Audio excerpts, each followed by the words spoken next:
बिहार के ये एक ऐसे डॉक्टर हैं जिनके पास दिल्ली, मुंबई, कलकत्ता, पटना और गोरखपुर से बहुत सारे मरीज इनके पास इलाज कराने के लिए आ रहे हैं।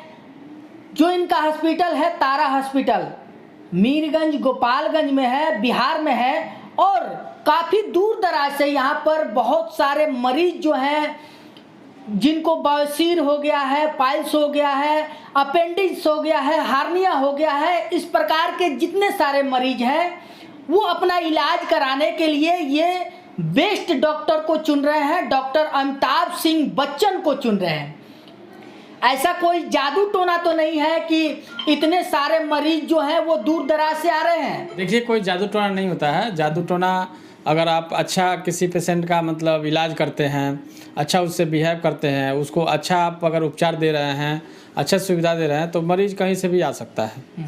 ऐसा कोई नहीं होता है, जादू टोना नहीं होता है। अगर ट्रीटमेंट अच्छा अगर उसको मिलेगा तो ज़रूर आएगा। आज हम बात करेंगे, आजकल का जो दौर है, खान पान काफ़ी लोगों का बिगड़ गया है। ज़्यादा लोग तेल मसाला खा रहे हैं और अपनी तबीयत खराब कर ले रहे हैं, जिसके वजह से बहुत सारी बीमारियां लोगों को जकड़ ले रही है। उसमें से तेल मसाला खाने से जो सबसे भारी बीमारी होता है वो होता है बवासीर, जिसको पाइल्स बोला जाता है। हम आज इसी बीमारी के बारे में चर्चा करेंगे और चर्चा में जानेंगे कि आखिर बवासीर क्यों होता है, पाइल्स क्यों होता है और पाइल्स के क्या उपाय हैं, कैसे इससे बचा जा सकता है और क्या उसका सफल ऑपरेशन किया जा सकता है या बिना ऑपरेशन के उसका इलाज हो सकता है। इन्हीं सारी बातों पर हम चर्चा करेंगे। तो सबसे पहला मेरा सवाल है कि बवासीर जो होता है वो क्यों होता है? देखिए, बवासीर जो लोग समझते हैं, जो भी एनोरेक्टल का जो बीमारियां होता है, जैसे जो भी एनोरेक्टल में बीमारियां होता है, यानी गुद प्रदेश में या लैट्रिन के रास्ता में, आम भाषा में उसे आप बोल सकते हैं कि लैट्रिन के रास्ते में जो भी बीमारियां होता है वो केवल बवासीर नहीं होता है। ये पहले कंसेप्ट ये माइंड से निकालना है, क्योंकि बवासीर जो आम भाषा में लोग कहते हैं, जैसे गांव के हो गए लोग, कुछ भी उसमें बीमारी होता है। जैसे अगर मान लीजिए दर्द करने लगा तो उसमें सिम्टम दिखाई देता है, दर्द करता है। लैट्रिन के टाइम जब लैट्रिन करता है तो मरीज को दर्द होता है, लैट्रिन उसका साफ नहीं होता है, लैट्रिन के वक्त उसको खून आता है, लैट्रिन करते वक्त मस्सा जैसा फेंक देता है, तो उसको यही फील होता है कि बवासीर हो गया है। लेकिन ऐसा कतई नहीं है, क्योंकि थोड़ा बहुत क्या होता है कि रिलेटेड सिम्टम जो होते हैं, जैसे लैट्रिन करते वक्त अगर खून आ रहा है तो दूसरा बीमारी है, लैट्रिन करने के बाद खून आ रहा है तो वो दूसरा बीमारी है, लैट्रिन से पहले खून आ रहा है तो वो दूसरा बीमारी है। तो इसको बोलते हैं डिफरेंशियल डायग्नोसिस। तो क्या होता है कि जो मरीज होते हैं, जो गांव के लोग होते हैं, आम जो लोग होते हैं, उनको ही डिफरेंस नहीं कर पाते हैं और वो सबको क्या बवासीर समझ बैठते हैं। लेकिन ये बवासीर नहीं होता है। बवासीर अलग होता है, उसके बाद से भगंदर अलग होता है, उसके बाद उसमें बहुत सारे मतलब बीमारियां एनोरेक्टल में होते हैं, जिसे पाइल्स कहते हैं, उसके बाद फिशर कहते हैं, फिस्टुला कहते हैं, एनोरेक्टल अब्सेस भी कभी कभी हो जाता है। आखिर इन बीमारियों का कारण क्या है? पुराने जमाने से भी कहा जाता है कि दो ही कारण होता है मेन। एक आहार, कोई बीमारी का दो कारण होता है, आहार और विहार। तो आहार में आता है जैसे आप क्या खा रहे हैं, जैसे मान लीजिए कि अभिसंध भोजन, जैसे मतलब ऐसा भोजन कर रहे हैं जो अच्छा से पाचन नहीं हो रहा है, और क्या है कि बहुत देर तक ले पाचन हो रहा है, उसमें क्या है कि कंकड़ रहित है, मटन मीट मछली है, ज़्यादा मसाले हैं, तो ये आपका खाना हो गया। और बिहार का मतलब होता है कि आपका रहन सहन कैसा है। तो जैसे मान लीजिए कि आप पहले घुड़सवारी लोग करते थे, घोड़े पर बैठते थे, उबड़ खाबड़ मतलब जो ज़मीन रहता था उस पर बैठ जाते थे, बैठ के खा लेते थे। उसके बाद से क्या है कि मतलब जो चोट लग जाता था, कहीं से गिर जाते थे, कहीं से युद्ध होता था, लड़ाई होती थी, उसमें चोट लग जाता था। साइकिल चला रहे हैं, साला वो छोड़ देता था तो उसमें भी चोट लग जाता था। तो ये सारे बहुत सारे कारण होते थे। ठीक, तो उसके कारण से क्या होता है कि मतलब वहाँ पे बीमारी पैदा होती है। तो ये सब हो गया। रात्रि जागरण, अभी देखिए अभी का क्या युवा लोग क्या करते हैं कि बहुत लेट से खाते हैं खाना, 12 बज जाता है, 2 बज जाता है खाना खाने में, अच्छा से डाइजेशन नहीं हो पाता है। रात में क्या करते हैं, जगते हैं, सोते नहीं, मोबाइल चलाते हैं। तो ये सारे कारणों से क्या होता है कि पाइल्स रोग होता है। काफ़ी सारे लोगों को बवासीर होता है और हकीम वैद्य के चक्कर में पड़ जाते हैं। हकीम वैद्य के चक्कर में पड़ करके और काफ़ी सारे पैसे गंवा देते हैं, फिर भी बवासीर ठीक नहीं होता है, उसका शर्तिया इलाज नहीं हो पाता है, आखिर में जा कर के ऑपरेशन करना पड़ता है। इस बात में कितनी सच्चाई है? देखिए, ऑपरेशन का जो बात आप बोल रहे हैं वो तो ठीक है, लेकिन इसका इलाज है, मेडिसिन भी है इसका। लेकिन क्या होता है कि रूल आउट करना होता है कि जो बवासीर है, बवासीर का स्टेज क्या है, क्रोनिसिटी क्या है। क्रोनिसिटी का मतलब होता है कि बवासीर कितना दिनों से हुआ है और क्या है कि वो किस स्टेज में है। जैसे अगर उसमें बवासीर पाइल्स बना हुआ है, मास बना हुआ है, तो एक क्या होता है कि स्टेज बता रहा हूँ, अभी ध्यान से सुनना है। फर्स्ट स्टेज में क्या होता है कि जैसे ओनली ब्लीडिंग होता है, केवल क्या होगा, जब भी मरीज जाएगा लैट्रिन के लिए तो उसको खून बहेगा, खून गिरेगा, ये फर्स्ट स्टेज में हो गया। सेकंड में क्या होगा कि उसको खून भी गिरेगा और थोड़ा सा मस्सा जैसा दिखेगा, इस सेकंड हो गया। थर्ड में क्या होता है कि उसको खून भी गिरेगा और मस्सा जो है बाहर आएगा और उसको मैनुअली अगर मान लीजिए हाथ से उसको धक्का देता है तो वो मतलब लैट्रिन के अंदर रास्ते मतलब गुद प्रदेश से गुदा के अंदर चला जाता है।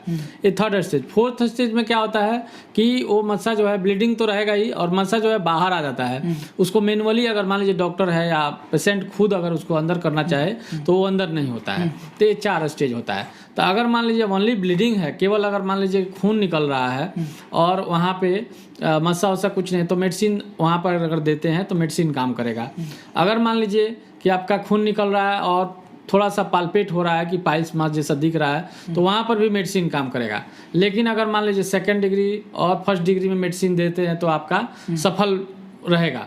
अगर आप थर्ड डिग्री या फोर्थ डिग्री में देते हैं तो ये कतई सफल नहीं होता है। तो सबसे पहले इसका डायग्नोसिस करना बहुत ज़रूरी है और मिस डायग्नोसिस हो जाता है, क्योंकि कुछ लोग क्या होते हैं शर्म करते हैं, दिखाते नहीं हैं और ऐसे ही कहते हैं नहीं सर डॉक्टर साहब दवाई लिख दीजिए। लैट्रिन को देखना पड़ेगा किस स्टेज में है, गुद्दा से बाहर आ रहा है कि अंदर ही है, ब्लीडिंग है। तो उस प्रकार से पहले उसको डायग्नोसिस नहीं कीजिएगा तब तक आप ट्रीटमेंट प्लान नहीं कर सकते हैं। और जैसे ही आप डायग्नोसिस कर लेंगे कि फर्स्ट डिग्री और सेकंड डिग्री में है तो इसको क्या करेंगे, इसको मेडिसिन देंगे और थर्ड अगर फोर्थ डिग्री में तो इसका ऑपरेशन करेंगे। नहीं होता है। जो युवा बहक रहे हैं, वैद्य हकीम के पास जा रहे हैं, गलत रास्ते पकड़ ले रहे हैं, उनके लिए क्या कहिएगा? नहीं देखिए, वैद्य हकीम भी मैं ये नहीं बोलूँगा कि वो लोग खराब हैं, वही तो बोल रहे हैं कि वैद्य हकीम के पास चाहे डॉक्टर के पास या किसी के पास जाकर के अगर ब्लाइंडली मेडिसिन लिखवाते हैं, क्योंकि अगर वैद्य के पास जाएंगे तो उनके पास ना प्रोक्टोस्कोप रहेगा ना वो एग्जामिनेशन प्रॉपर कर पाएंगे, ऐसे ही दवाई दे देंगे। अब फोर्थ डिग्री का रहेगा तो कैसे ठीक होगा? मान लीजिए कोई कहता है कि ऑपरेशन के जो बीमारी है उसको हम मेडिसिन से ठीक करेंगे तो नहीं ना ठीक होगा। तो इसलिए पहले क्या है कि देखना है कि किस स्टेज में है। अगर फर्स्ट स्टेज में है तो ठीक है, आप मेडिसिन खा सकते हैं, मैं किसी का बुराई नहीं कर रहा हूँ, वैद्य का भी दवाई खा सकते हैं, वो भी अच्छा काम करेगा।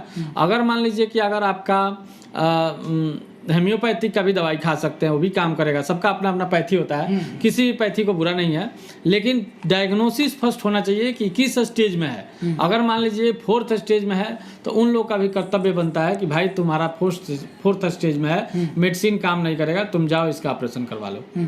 अगर मान लीजिए कि हमारे पास भी आता है, अगर मैं देखता हूँ कि हाँ भाई इसका सेकंड स्टेज फर्स्ट स्टेज में है तो ऑपरेशन नहीं करना है।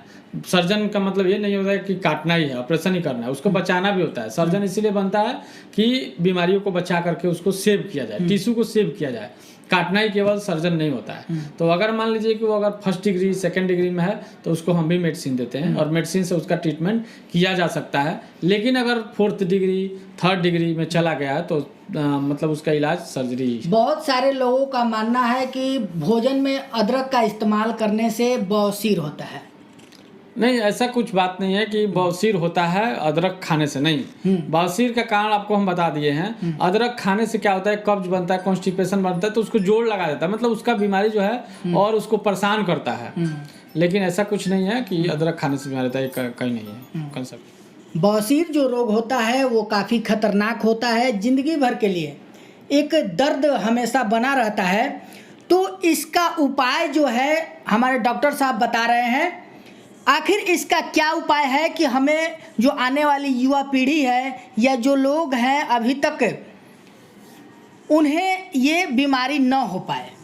देखिए, अभी जो बवासीर रोग आप बोल रहे हैं कि ये मतलब बहुत खतरनाक बीमारी है, सच में बहुत खतरनाक बीमारी है। लोग ऐसे भी किसी को बोलते हैं बवासीर है। मतलब क्या है, ये ऐसा पेन करता है, ऐसे मतलब दर्द देता है जैसे दुश्मन दर्द देता है। जैसे दुश्मन, इसको बोला गया कि दुश्मन घेर के किसी इंसान को मारता है, वैसे शरीर के लिए क्या है, बवासीर दुश्मन की तरह काम करता है। तो इसका बीमारी जो है, इसका बीमारी के बचाव बहुत ज़रूरी है। तो इसके बचाव के लिए हम लोग 3 ही उपाय करेंगे। एक, पहले खान पान, उसके बाद से खान पान को ठीक करेंगे जो निदान है, और उसके बाद से आहार, मतलब जैसे आहार हो गया, और बिहार को ठीक करेंगे कि कैसे रहना है, क्या कैसे सोना है, कहाँ कैसे बैठना है, और तीसरा होता है मेडिसिन। तो पहले क्या है कि आहार में ऐसा आहार ले जो सुपाच्य हो, आसानी से पच जाए, मतलब और शाक युक्त हो और फाइबर युक्त हो, जैसे चोकर हो गया, और आपको सलाद हो गया, ज़्यादा से ज़्यादा मात्रा में पानी पिया जाए, ज़्यादा मात्रा में पानी पिया जाए। ये आपका खान पान की तरफ हो गया। उसके बाद से क्या है कि लाइफ स्टाइल में जैसे मोबाइल चलाते रहते हैं, खाना खाते रहते हैं, टीवी देखते रहते हैं, खाना खाते रहते हैं, वो इंडाइजेशन का कारण बनता है, मतलब पचन नहीं होता अच्छा से। और जब पचता नहीं है तो क्या होता है, कब्ज होता है, ज़्यादा जोर लगाते हैं, लैट्रिन के रास्ते में क्या होता है, वो फूल जाता है, बहुत से धीरे धीरे वहाँ पे क्या होता है, छील जाता है, छीलने से क्या होता है, खून निकलने लगता है। तो ये सारे कारण होते हैं। तो इसलिए क्या है कि अपना लाइफ स्टाइल अर्ली टू मतलब जल्दी सोना चाहिए और जल्दी सुबह में उठना चाहिए। जैसे शास्त्र में भी बोला है कि ब्रह्म मुहूर्ते उत्तिष्ठते स्वास्थ्य रक्षा आयुष। इसका मतलब ये हुआ कि जो भी ब्रह्म मुहूर्त में उठता है, ब्रह्म मुहूर्त का मतलब होता है कि भोर में 4 बजे भोर में उठते हैं, 5 बजे, तो वो ब्रह्म मुहूर्त में उठने से क्या होता है, स्वास्थ्य रक्षा आयुष, स्वास्थ्य की रक्षा होती है, मतलब स्वास्थ्य ठीक रहता है और उम्र बढ़ती है। उस टाइम क्या होता है कि ज्ञान की, जैसे लोग बोलते हैं कि सुबह उठने से बहुत स्वस्थ मिलता है, तो सुबह उठना है, टहलना है, और लेट नाइट तक ले सोना नहीं है। ये हो गया। अगर आपको बवासीर हो गया लास्टली, तो किसी ना किसी डॉक्टर से जाकर के प्रॉपर उसका टेस्ट करवाना है, उसका एग्जामिनेशन करवाना है, और मेडिसिन अगर बोलता है तो मेडिसिन लेना है, नहीं तो उसका सर्जरी करवाना है। चलिए, जाते जाते अंत में एक सवाल कि बवासीर एक ऐसा बीमारी है जिसे लोग कहने से डरते हैं या लज्जा करते हैं, सभी किसी से नहीं कहते हैं, घर में शर्माते हैं, जिसके कारण बीमारी जो है और बढ़ती जाती है। तो क्या बिना हिचक आपसे कोई सलाह ले सकता है? जी हाँ, देखिए, अभी जितने दर्शक लोग अगर मुझे देख रहे हैं आपके माध्यम से, आपके टीवी शो के माध्यम से जो भी मुझे देख रहे हैं, तो स्क्रीन पे आप नंबर दे दीजिए, मेरा नंबर दे सकते हैं, डायरेक्ट वो लोग हमको कांटेक्ट कर सकते हैं, मोबाइल से फ़ोन भी कर सकते हैं। और अगर दिखाना नहीं चाहते हैं तो उसका फ़ोटो मतलब क्लिक करके मेरे व्हाट्सएप पे भेज सकते हैं, डायग्नोसिस करवा सकते हैं कि फर्स्ट डिग्री है, दवा से ठीक होगा या ऑपरेशन करना पड़ेगा, डायरेक्टली सलाह ले सकते हैं। या अस्पताल में अगर आना है तो तारा हॉस्पिटल जो मीरगंज में है, मेरा नाम डॉक्टर अमिताभ सिंह बच्चन है, जनरल सर्जरी, और तारा हॉस्पिटल जो आपका मीरगंज में बरवा कपरपुरा नहर हथुआ रोड में, वहीं पे जस्ट जो बरवा कपरपुरा नहर है उससे पश्चिम साइड में अपना अस्पताल है, वहाँ पे आकर के मिल सकते हैं। और जो भाई बंधु अगर नहीं मिल सकते हैं, दूर दराज हैं, वो स्क्रीन पर दिए हुए नंबर से कॉल करके मुझसे पूछ सकते हैं और इसका इलाज जान सकते हैं। क्या आपसे कोई बात पूछने पर, किसी चीज़ का सलाह लेने पर पैसा लगता है? नहीं। अगर मान लीजिए कि अगर यहाँ पे आकर के ओपीडी दिखाते हैं तो ओपीडी में 200 फीस है, तो वो लगेगा। अगर शनिवार के दिन आते हैं तो वो भी नहीं लगेगा, शनिवार को फ्री में देखता हूँ। अगर कॉल के माध्यम से अगर कॉल करते हैं तो उनका निःशुल्क मैं सलाह दे सकता हूँ। चलिए, बहुत बहुत धन्यवाद। तो ये आज हमारे स्टूडियो में मौजूद थे डॉक्टर अमिताभ सिंह बच्चन जी, जो कि बिहार के जाने माने डॉक्टर हैं। इस समय काफ़ी तेज़ी से ग्रोथ कर रहे हैं, आगे बढ़ रहे हैं, और बहुत सारे रोगी इनके पास जो तारा हॉस्पिटल है मीरगंज में, गोपालगंज जिला है, और बहुत सारे मरीज वहाँ पर आ रहे हैं, इलाज करा रहे हैं। तो बहुत बहुत धन्यवाद इनका कि जो हमारे आज स्टूडियो में पधारे। तो आज तक के लिए बस इतना ही। मैं विकास कुमार, एट वंस भारत न्यूज़, धन्यवाद।